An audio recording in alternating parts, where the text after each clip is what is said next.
Querido, o título da nossa mensagem é Espírito Santo ou Espírito Imundo?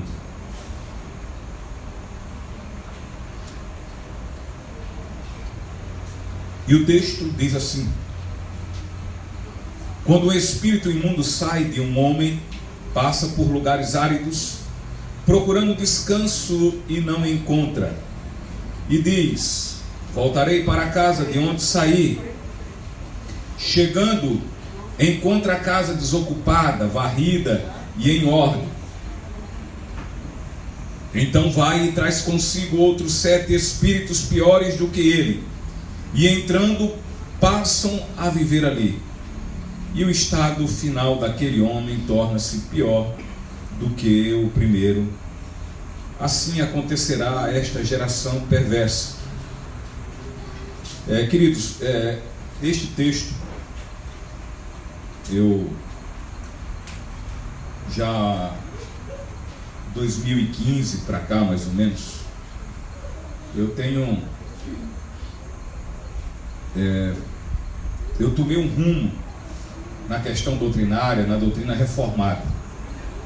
E de lá, em 2015, 2014, 2015, mais precisamente, comecei a engatinhar, né, como ainda um pregador que está por desenvolver as suas mensagens, visto que eu passei a pregar e a inserir nas minhas mensagens um modo de pregação expositivo, ou seja, pregando versículo por versículo, ou no mínimo por blocos de versículos, mas sempre expondo o que ali a palavra está nos falando. E eu confesso que foi algo que eu me apaixonei, que eu amei, e que não me vejo mais pregando de outra forma. É de fato glorioso, de fato também nos deixa também muito tranquilo, muito calmo, porque é uma forma de se pregar que nós nos fugimos, digamos assim, de qualquer perigo de ministrarmos algo que não seja a palavra de Deus. Nós vamos falar o que a palavra está falando e não aquilo que temos na mente e que jogamos na palavra para daí falarmos o que bem apraz a nós falarmos, segundo nossas filosofias e nossos entendimentos. E isto é maravilhoso. Mas faço minha as palavras do nosso saudoso Sproul, e que ele disse o seguinte, que quando se prega expositivamente, você não fica folheando a Bíblia e procurando algum canto para pregar, visto que, como aqui em Mateus, nós estamos na sequência da exposição de Mateus. Então, quando eu terminar de pregar essa mensagem que figura aqui entre os versículos 43 ao 45, no próximo domingo, se assim for eu que esteja aqui para pregar e assim for a vontade de Deus, o que aconteceu? A palavra já está lá, e o texto que eu vou pregar também, ele já está na sequência. Então eu não tenho, eu não preciso estar escolhendo, não, eu vou pregar esse aqui não, agora eu vou pular, vamos para frente, ou vamos voltar para trás, alguma coisa. Não, a sequência está nos nossos olhos. E às vezes isso é complicado.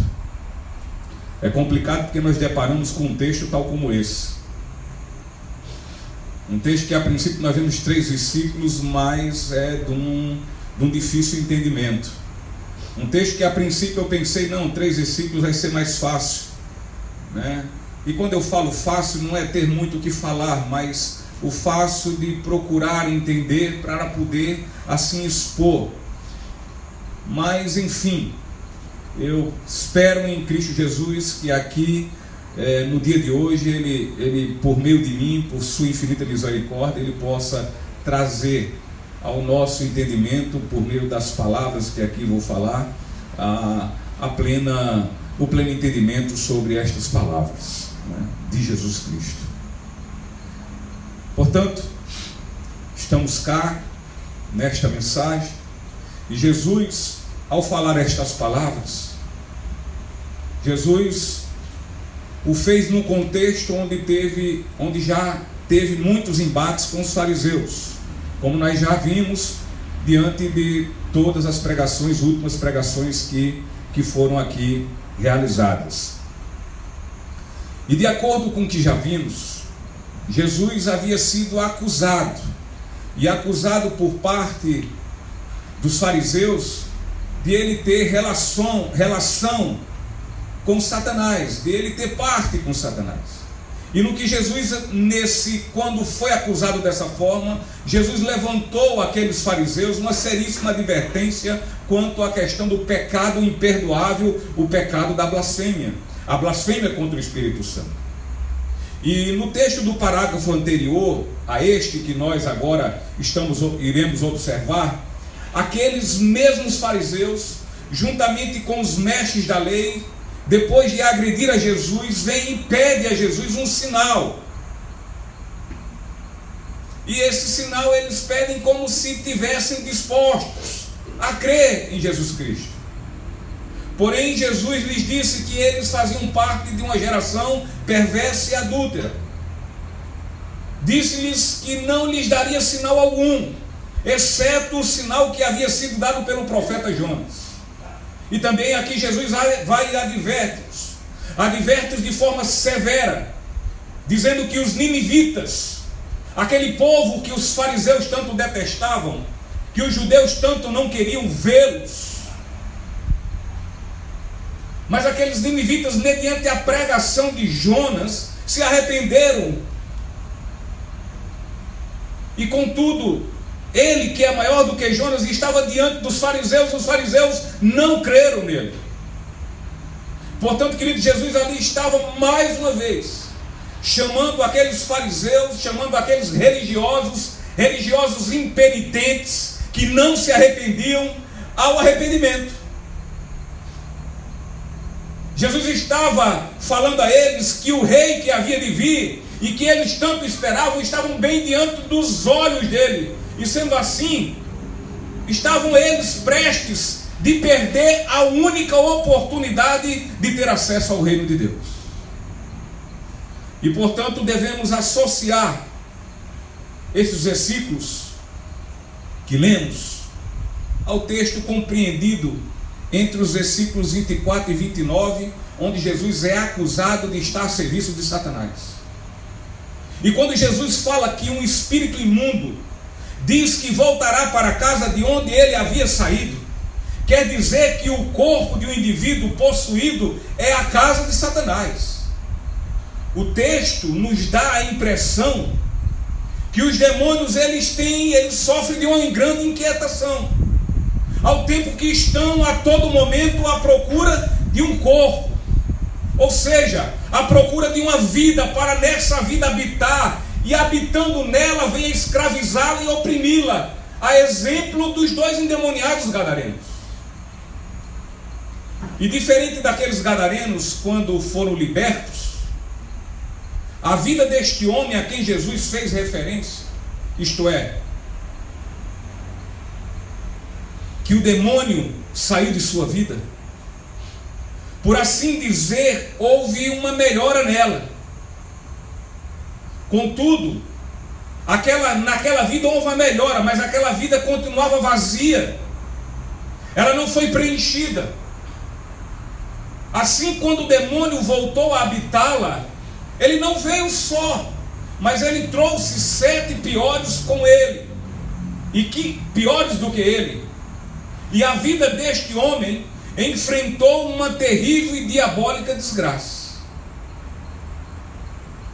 E a aplicação principal desse texto, a principal, consiste sobre o povo de Israel, e em especial o povo contemporâneo do ministério terreno de nosso Senhor Jesus Cristo, visto que consideramos aqui o contexto em que Jesus encontra-se diante dos fariseus e mestres.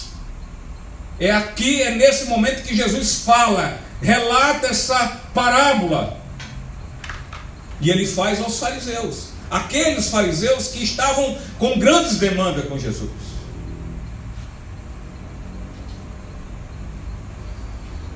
Portanto, percebamos que a nação de Israel havia passado por uma limpeza. A limpeza que tirou-lhe, que expurgou-lhe toda a idolatria que aquela nação vivia, uma terrível e abominável mal que persistia durante toda a sua história narrada no Antigo Testamento. A nação de Israel era idólatra, idolatrava a deuses pagãos, elas estavam possuídas. No entanto, essa limpeza, ou mesmo esta reforma, não foi suficiente para aquela nação. Aquela nação parou de idolatrar aos deuses pagãos e passaram a falar somente de um único Deus vivo. Mas essa reforma que aconteceu, essa limpeza que houve, em que se tirou essa idolatria, não foi suficiente. Pois quanto à idolatria que ela vivia, Israel foi purificada, digamos assim. Porém, nada preencheu o vazio daquela nação, das vidas daquela nação. Israel era uma nação completamente vazia. Israel precisava receber o Salvador. E recebendo o Salvador por ser preenchida espiritualmente. Porém, o povo de Israel, o que fez? O Salvador veio e Israel rejeitou o tão esperado Messias. O Salvador que elas tanto necessitavam. E os judeus não reconheceram o Messias, não reconheceram aquele a quem Deus mandou para salvá-los.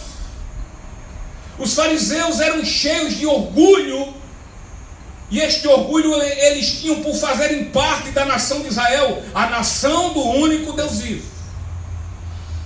Orgulhavam-se presunçosamente de sua casa limpa. Contudo, suas almas continuavam vazias como sempre. Achavam-se limpos, e achavam-se limpos por conta da religião que tinham. Achavam-se limpos por conta dos seus ritos. Achavam-se limpos por conta dos seus sacrifícios, dos seus parâmetros morais. Porém, queridos, ninguém é salvo por estas coisas. Ao contrário, estas coisas condenam.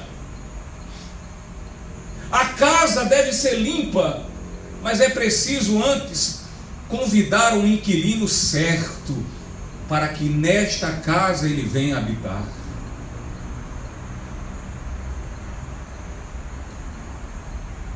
Mas isso só pode ocorrer após a regeneração, que é só quando recebemos Jesus Cristo em nossas vidas. E só assim estamos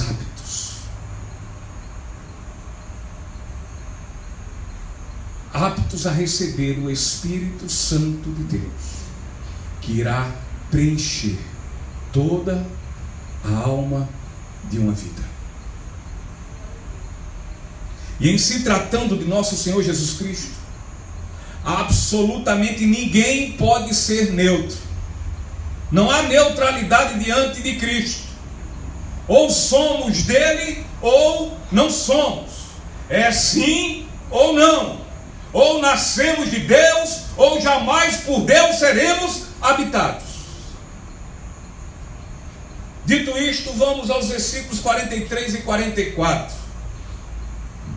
E o texto, mais uma vez, vamos ler, diz o seguinte: quando um espírito imundo sai de um homem, passa por lugares áridos, procurando descanso, e não encontra, e diz: voltarei para a casa de onde saí, chegando, encontra a casa desocupada, varrida e em ordem. Essa parábola ilustra quão sério foi e é e será o chamado de Jesus ao seu povo e a todos os povos da terra ao arrependimento. Quão sério é esse chamado. E Jesus, queridos, ele veio para expulsar do povo de Israel o demônio da sua própria rejeição. E não somente ao povo judeu, mas também a todos os gentios espalhados na terra. Se os povos do mundo continuarem a rejeitar Jesus, aquele que é o Salvador, seu fim será pior que o início. Pior do que o início. Pois quando Jesus voltar em sua segunda vinda, o fim não vai ser salvação, mas condenação, choro, gemidos e ranger de dentes. Quanto mais ofertada for a graça, e também rejeitada, muito mais será a queda e muito pior a condenação eterna. E isto, queridos, é algo que muitos não têm levado em conta. Inclusive, e infelizmente, até mesmo os professos cristãos. Sábado eu falei aqui, ninguém fala em condenação, ninguém fala em inferno, ninguém fala em juízo.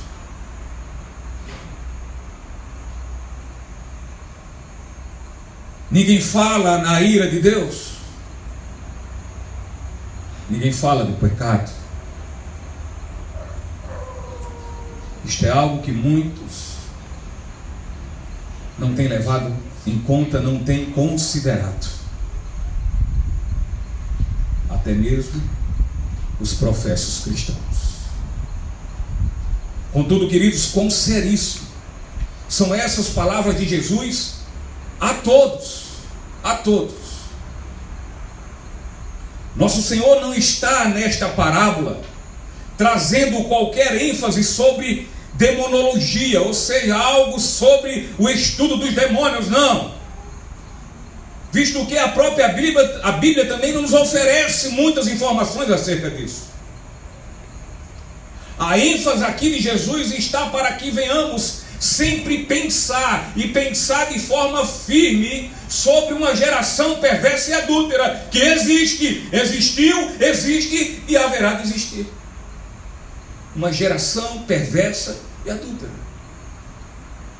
E este grupo de pessoas que fazem parte desta geração impenitente, perversa e adúltera é simbolizada por este homem. Qual homem? Este que a princípio foi possuído por um demônio, então é libertado, contudo, mais uma vez é possuído. E agora, não por um, mas por 8 demônios. 8 demônios.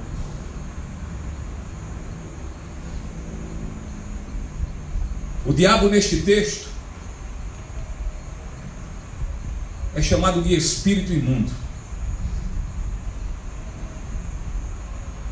E ele é imundo porque ele ama o que é espúrio, ou seja, ele ama o que é sujo, ele ama o que é nojento, ele ama o que é impuro. E quanto a estas coisas, naquele em que ele habita, torna assim o seu coração e o seu estilo de vida, ou seja, aonde ele habita, o coração, o estilo de vida daquele que é habitado, ele vive desta mesma forma, debaixo de impureza. Ele ama também o que é impuro, ele ama também o que é nojento. Esse é seu estilo de vida. E o texto nos fala que o diabo está de posse de uma vida. O texto nos fala que o diabo está habitando no ser interior de um indivíduo. Portanto, ali é seu habitat, ali é seu lar. Ali é a sua casa. Aqui diz que ele deixa aquele homem, isto é, ele não é expulso, ele deixa. E o deixa sem qualquer tipo de conflito.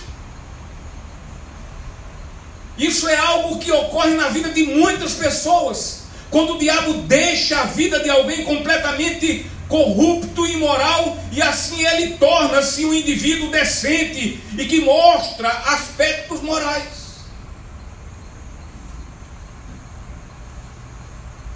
Contudo, quando aquele espírito imundo sai de sua vida, isto é, de sua casa, o espírito imundo ele vai e fecha a porta, bota a chave no bolso. E sabe por quê? Porque ele tem pretensão em voltar.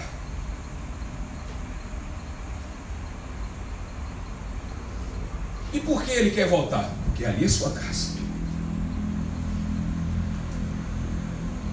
E qual o propósito? De fato não sabemos. Mas uma coisa certa, Deus sabe.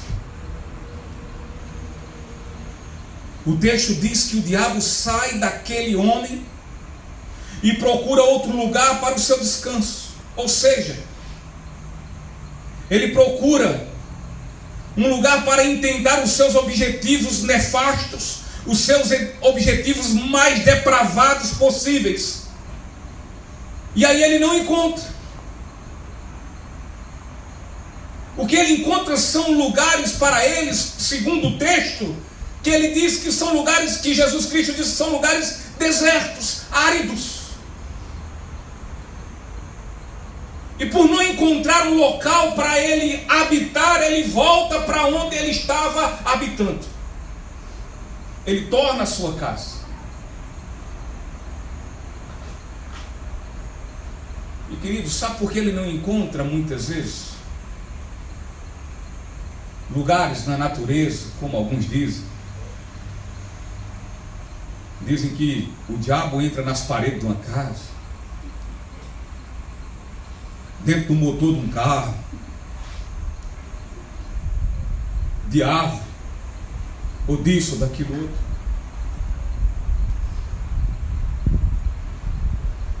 Porque isso para eles são lugares áridos. O que é que ele pode fazer dentro de uma coluna como essa daqui do templo? Nada.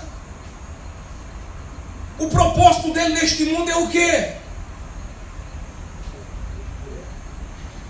É usar instrumentos para roubar, matar e destruir.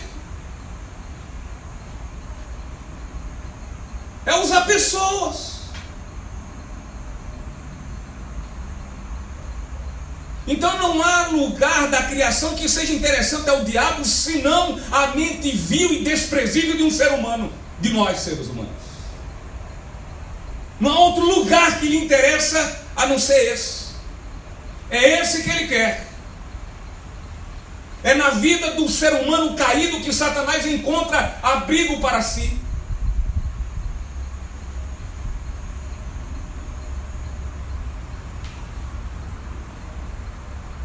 Ser libertado de um demônio, não resta dúvida que é algo maravilhoso.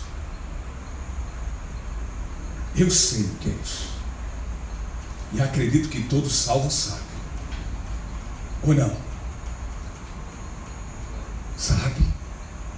Você que encontrou Jesus, que foi lavado pelo sangue precioso do Cordeiro Santo, você que foi agraciado com a graça maravilhosa de Deus, que foi amado com seu amor incomensurável, você sabe o que é ser liberto de Satanás, de um demônio.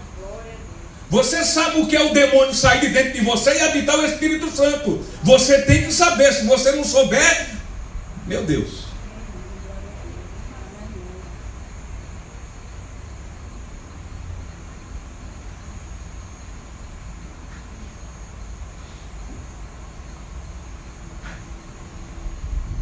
De fato, ser liberto de um demônio é algo maravilhoso. Mas essa libertação pode acontecer nos mesmos moldes, da mesma forma como ocorreu com Israel. quando tiraram de Israel a vergonhosa conduta de idolatria a outros deuses, a deuses pagãos. Contudo, tirar isso de Israel, Israel parar de adorar deuses pagãos e dizer que ela é a nação do único Deus vivo, isso não foi suficientemente bastante. Israel continuou vazia. Ser libertado não vem pelo fato de termos medo de ir para o inferno, também não é isso. Ei, entregue sua vida a Jesus, senão você vai para o inferno. Quem quer ir para o inferno aqui? Levanta a mão. Ninguém. Ora, se disser assim, olha, se você abrir a boca e aceitar Jesus, está tudo certo, então faz assim, vem. Isso não é o bastante.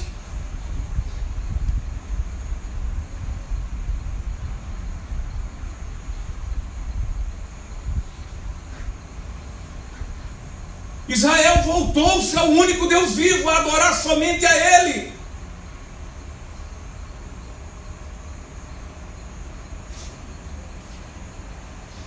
Mas quando o Rei da Glória chegou, ele o rejeitou.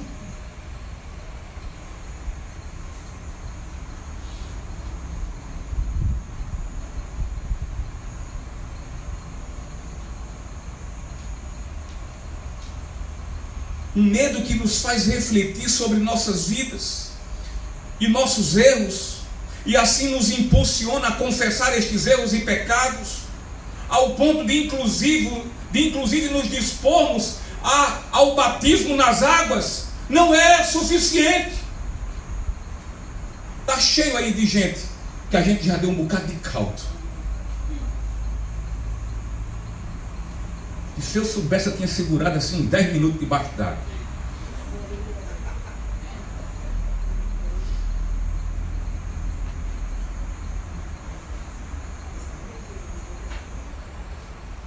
Isso não é o bastante.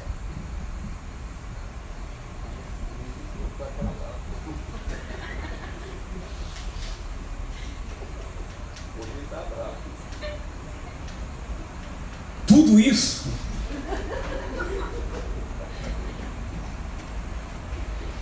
isso só serviria para arrumar, para limpar, adornar e esvaziar a casa. Essas coisas só servem para isso.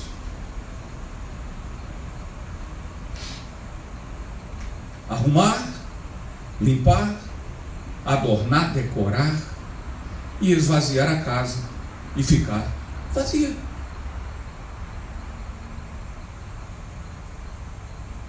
A primeira parte do versículo 44 fala assim: e diz, voltarei para a casa de onde saí.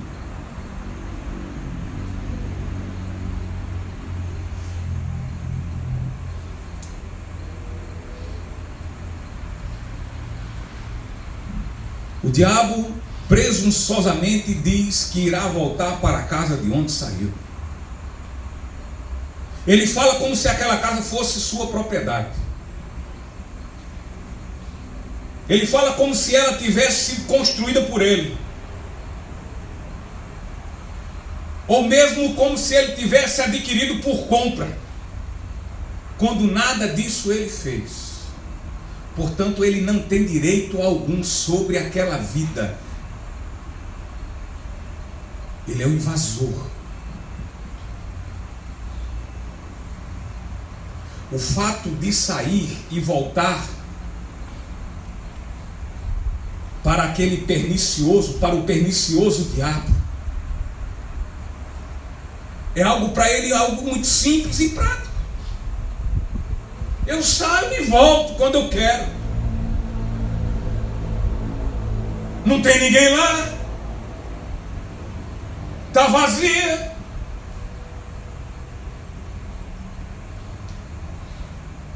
Ele faz como aquilo fosse sua propriedade, queridos.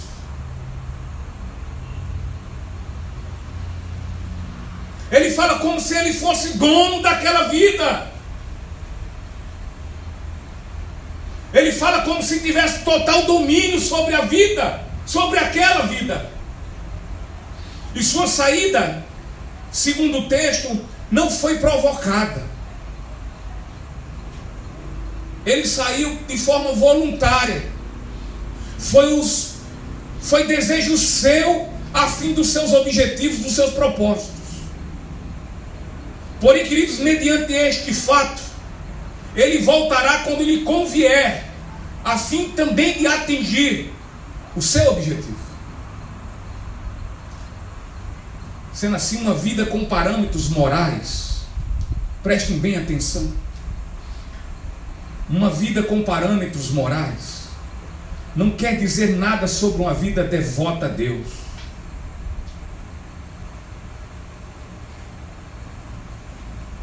Desistir de errar não é a mesma coisa de se arrepender de uma vida de erro, de uma vida. Somente o poder de Deus, revelado em seu amor pelo pecador, por meio de Cristo Jesus, pode expulsar de forma definitiva o diabo da vida de um ser humano de uma vez por todas e para sempre. Somente o poder de Deus.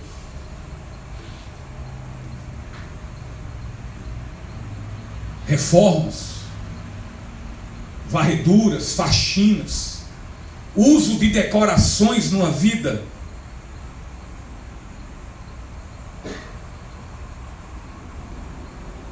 que não sejam ações advindas da graça maravilhosa de Deus, só vão servir por um tempo. E por muitas vezes vão levar esta vida a ficar num estado pior do que antes. Existe muito prosélitos espalhados dentro das igrejas. Ou seja, aquelas pessoas que são convertidas pela ação humana, pelas normas impostas. Porque ou ele atende às normas impostas, ou então é inferno na mão.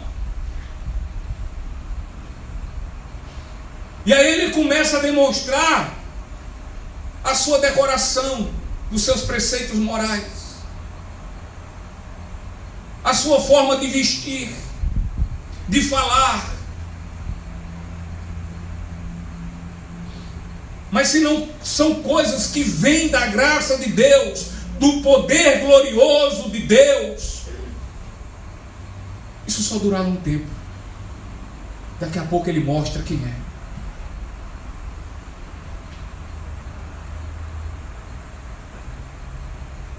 Para que haja uma definitiva faxina, e assim habite o Espírito Santo, preenchendo o vazio de uma alma, é necessário que exista um coração devoto e de tal maneira que este se renda à ação da graça de Deus.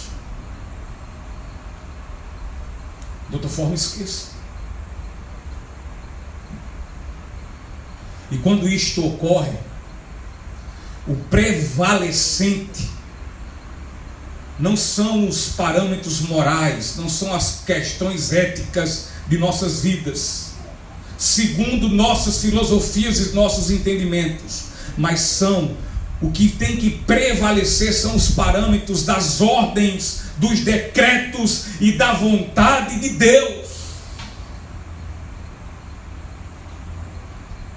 Porque quando isto ocorre na vida de um homem, quando o poder de Deus manifesta-se na vida de um pecador, este amará a Deus e por amá-lo será uma bênção na vida do seu próximo.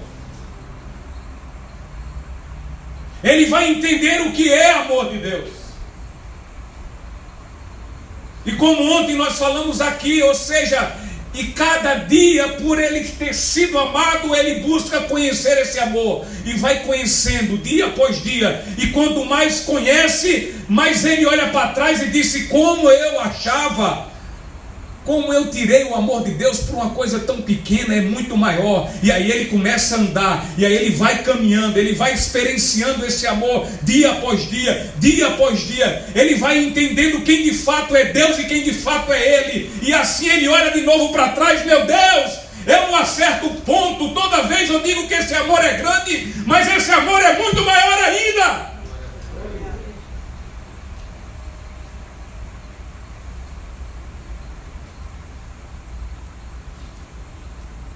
E quanto mais ele ama a Deus, e quanto mais ele se sente amado por Deus, muito mais ele ama a Deus e ama o seu próximo.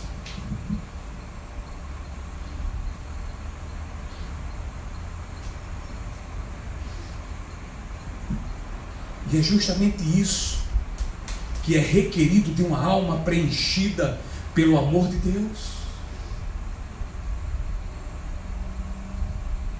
É justamente isso que é requerido por uma alma que é preenchida pelo amor de Deus através da limpeza efetuada pelo seu Espírito e pelo o seu habitar e habitar eternamente.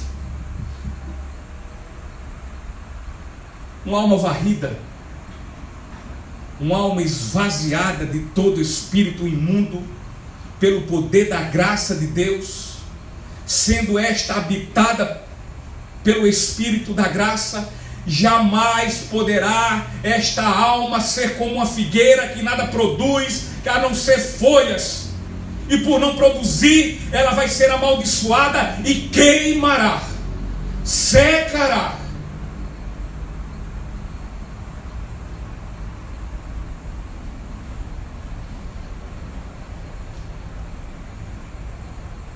Esta alma jamais,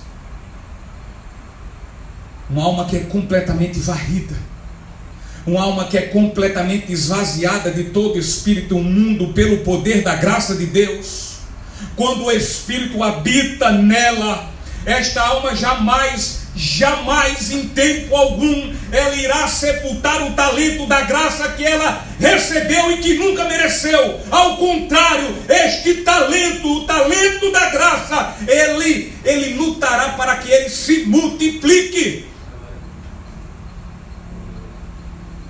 Porque uma coisa, quem é agraciado por esta graça, ele deixa de ser um egoísta, ele agora passa a ser um altruísta. Ele cuida dos interesses dos outros. Não cuidar dos interesses do outro no afã da fofoca, de falar, de saber da vida dos outros, mas de ajudar os outros a encontrar essa graça que um dia esta graça o encontrou e ele não merecia.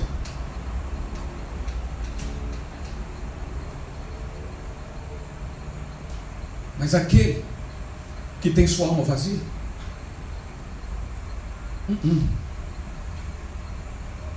ele não quer saber disso.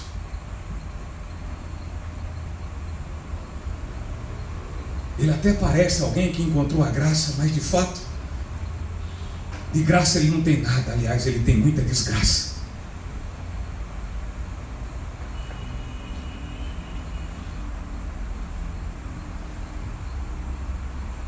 Tiago capítulo 4, versículo 16. Nosso querido irmão diz: agora, porém, vocês se vangloriam das suas pretensões. Toda vanglória como essa é maligna. Uma alma varrida e ocupada pelo poder do Espírito Santo, de nada vangloria-se. Absolutamente nada. De nada ela se exalta, mas coloca-se diante de Jesus numa vida de plena gratidão pela salvação recebida pela graça, e assim ela torna-se bênção para a glória de Deus.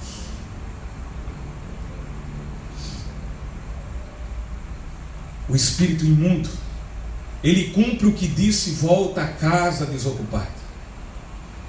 Jesus diz: chegando encontra a casa desocupada, varrida e em ordem. A casa está vazia,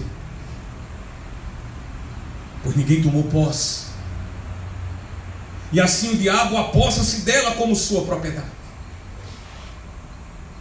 Sabemos, conforme o texto, que a casa é encontrada desocupada, varrida em ordem. Ou seja, ela está varrida de alguns pecados. Possivelmente aqueles pecados chamados cabeludos.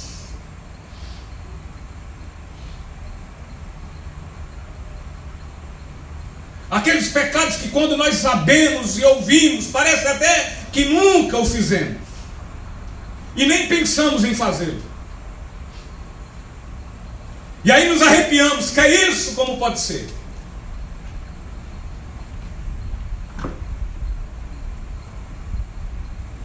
Varre alguns pecados, os pecados cabeludos.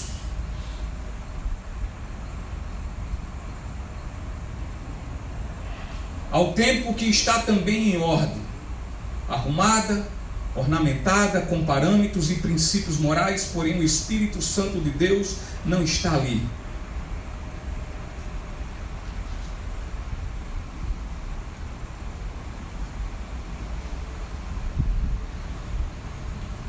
E por que não está? Porque nada sobrenatural aconteceu.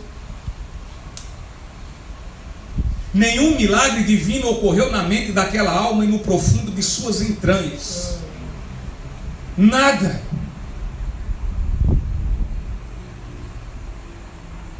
Dessa forma, quando o espírito imundo adentra mais uma vez aquela morada, o que acontece? Ele se sente em casa, como sempre sentiu-se.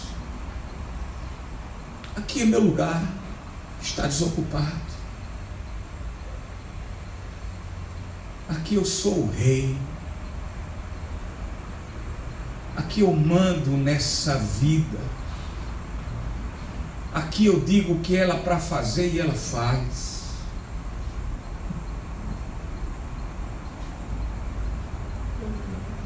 Na verdade, os que vivem debaixo da possessão demoníaca são mais obedientes ao diabo do que os cristãos que estão debaixo da graça são obedientes ao seu Deus.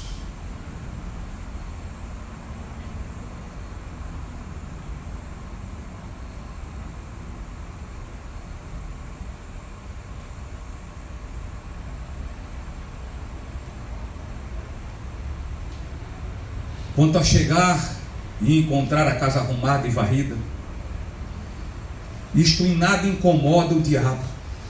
Reparem bem no que eu vou falar agora. O diabo chega lá, está tudo arrumado, tudo varrido. E isso não incomoda. E sabe por quê? Porque assim como o diabo, ele se apossa de um homem depravado, com os seus mais baixos níveis de imoralidade, e dessa forma o usa segundo lhe apraz usar.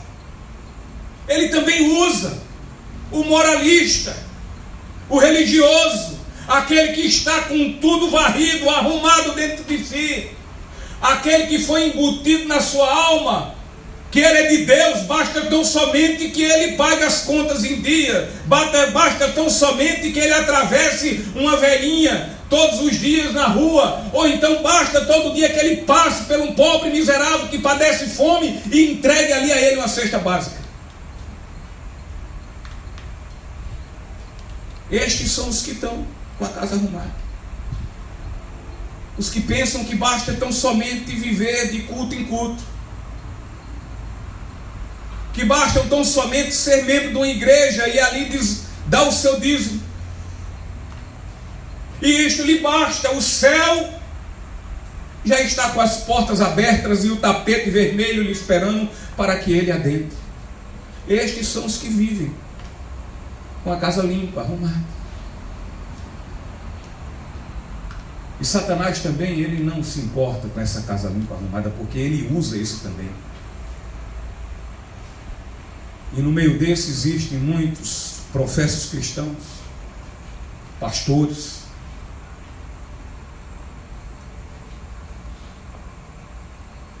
que são instrumentos de Satanás quando dizem ser servos de Deus.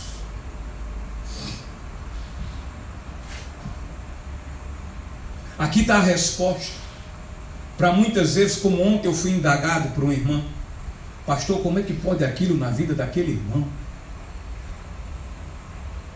Ele fez isso, e aquilo outro, e mais aquilo.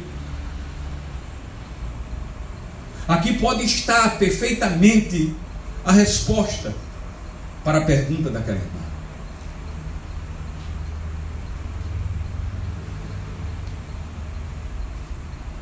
Ele usa esses, e muitas vezes como infiltrado, como o famoso agente 007, como aqueles que vão para o púlpito para preparar o caminho de quem? Do anticristo.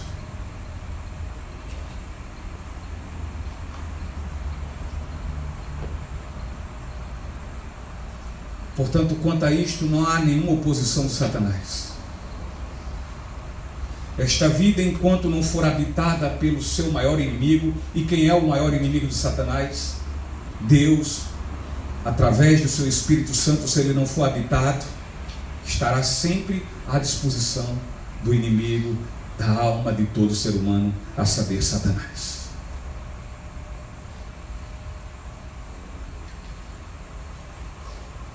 Pregar expositivo dá nisso. De forma expositiva.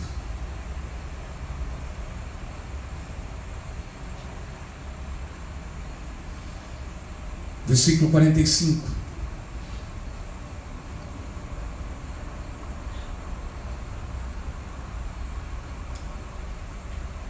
Então vai e traz consigo outros 7 espíritos piores do que ele, e entrando passam a viver ali. E o estado final daquele homem torna-se pior do que o primeiro. Assim acontecerá a esta geração perversa. O diabo chega em sua casa, e ali chega e vê e encontra como a deixou. Ali está da mesma forma, ou seja, vazia. Aquilo lhe deixa muito feliz.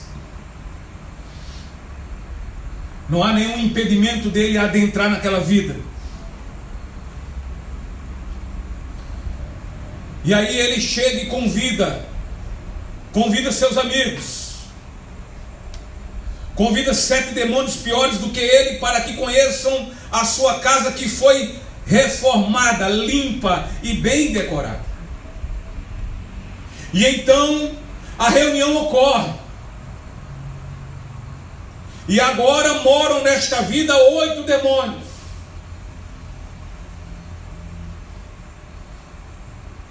E Jesus diz: e entrando passam a viver ali. Ou seja, eles tomam posse e estabelecem lá sua moradia permanente. Jesus diz: e o estado final daquele homem torna-se pior do que o primeiro.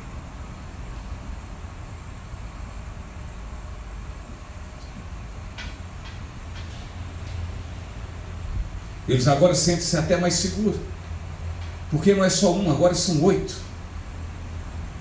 8 terríveis demônios. Aquele homem torna-se-á mais pecador e perverso do que antes ele era. Ele será muito mais orgulhoso e cheio de si, com a roupagem nova, agora parecendo até que é de Deus, mas na verdade não é.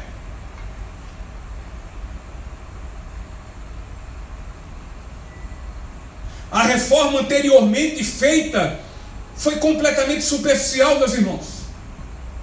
As mudanças foram somente aparentes.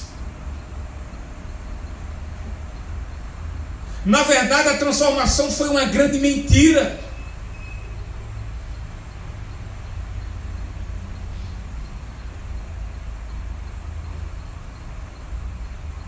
E sabe por quê? Porque Jesus não participou da mudança.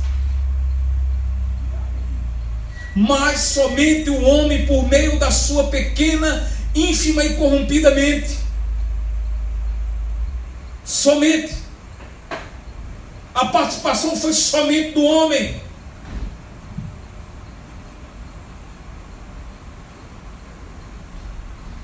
Com as suas ideias de transformação, de captação de almas.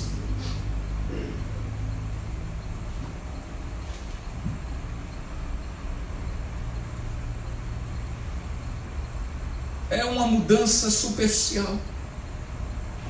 É uma transformação superficial.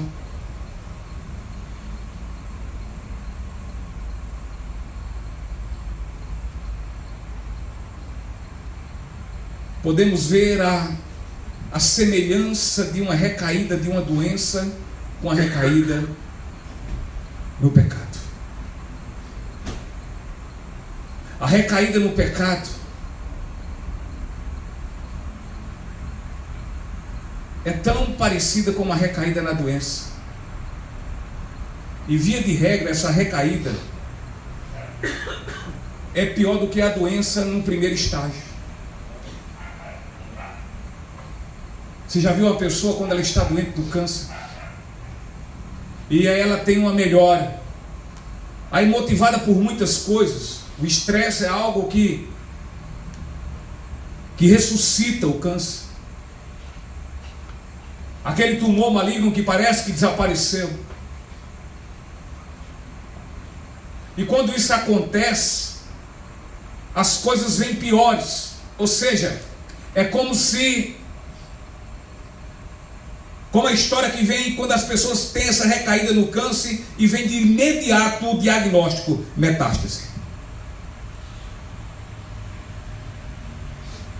Assim é a situação desse homem.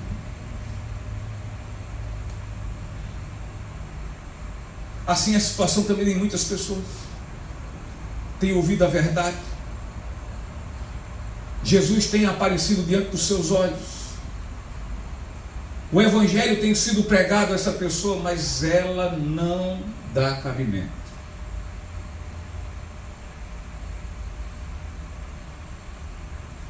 E cada vez mais ela torna-se mais culpada ainda.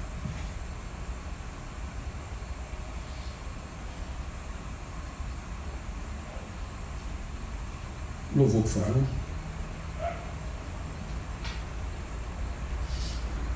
A referência que Jesus faz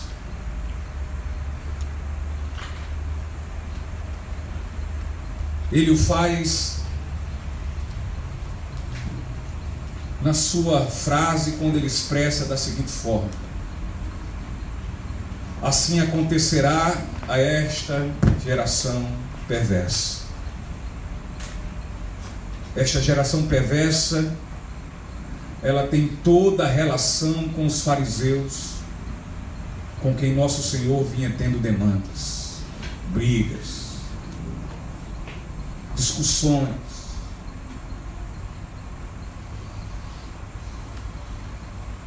Entre as demandas mais piores, como já falamos, a de acusar Jesus de ter parte com Satanás.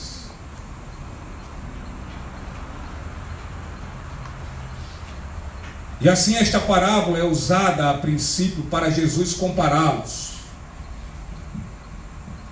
com este homem possesso com 8 diabólicos demônios. O espírito que levou os judeus à idolatria se foi. Mas o verdadeiro Deus nunca foi adorado. O verdadeiro Deus nunca foi amado e também conhecido espiritualmente por eles. Portanto, eram ainda possessos pelo poder maligno do espírito de Satanás.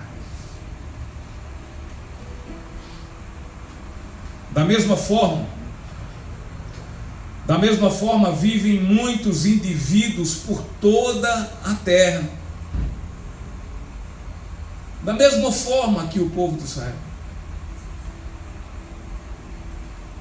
Os fariseus precisavam de uma limpeza. Os fariseus precisavam de uma reforma, de uma ornamentação. Mas tudo isto deveria vir do trono do Deus vivo por meio do seu Filho Jesus Cristo.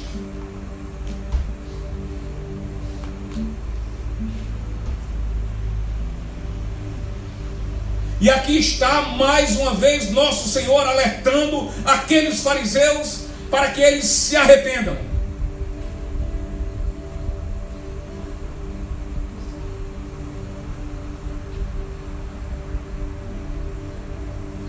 E não diferente, as pessoas têm se manifestado ser de Jesus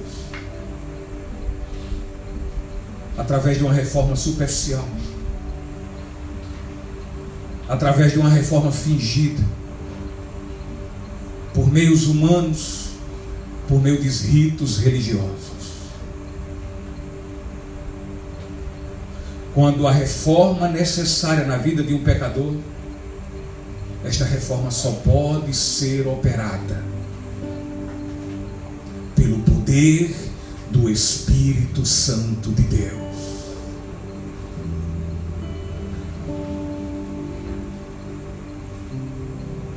E muitos estão inseridos neste contexto.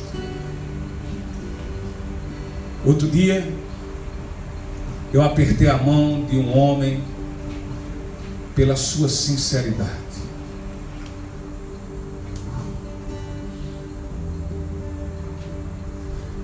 Ele pode até, como nós também às vezes não somos sinceros em algumas coisas, mas ele foi sincero nisso. Ele disse: pastor, eu nunca vou à frente de um púlpito se antes Deus de fato não falou comigo.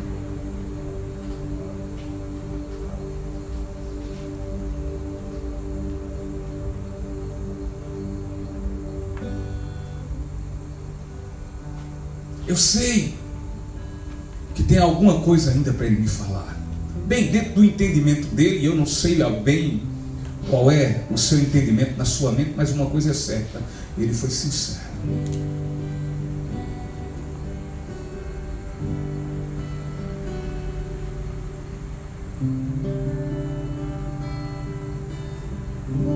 É tipo mais ou menos assim,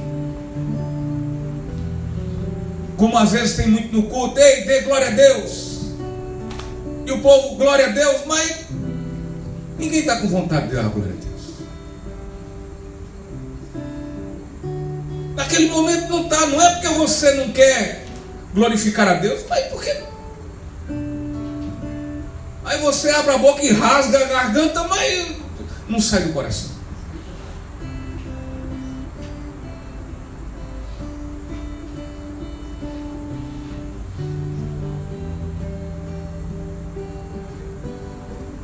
E às vezes são muitas as pessoas que estão vivendo assim, vazias, e pensando estar cheias do Espírito Santo de Deus, e quando na verdade não estão. E às vezes quando se enche, mas se enche de espíritos imundos.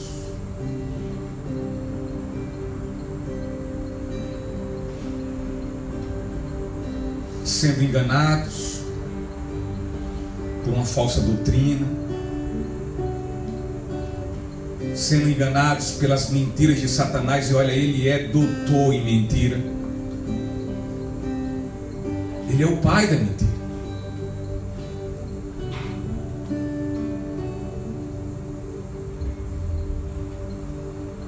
Muitos estão inseridos nesse contexto, estão sendo preparados para o fim, se prostrarem Davi diante do anticristo.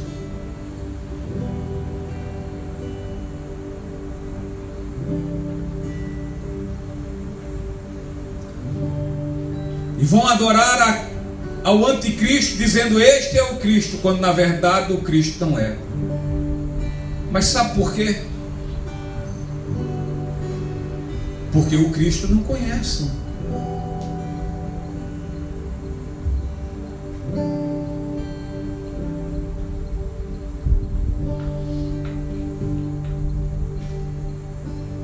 A mesma geração perversa e adúltera que rejeitou a Jesus, o Filho de Deus, a mesma geração perversa e adúltera que rejeitou o Filho de Deus, nosso Senhor Jesus Cristo, em sua primeira vinda, essa mesma geração haverá de sofrer o julgamento severo em sua segunda vinda.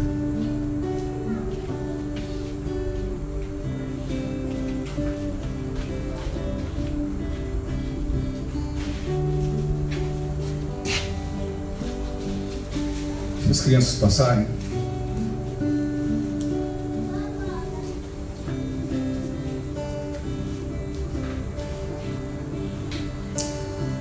E então,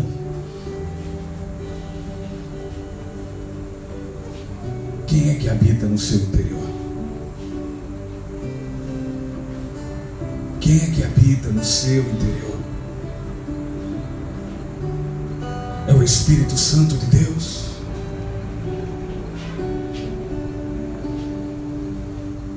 Ele está vazio? Cuidado, cuidado. O espírito imundo voltará, e com 7 piores, e assim a sua condição estará muito pior do que antes. Vamos nos colocar de pé e vamos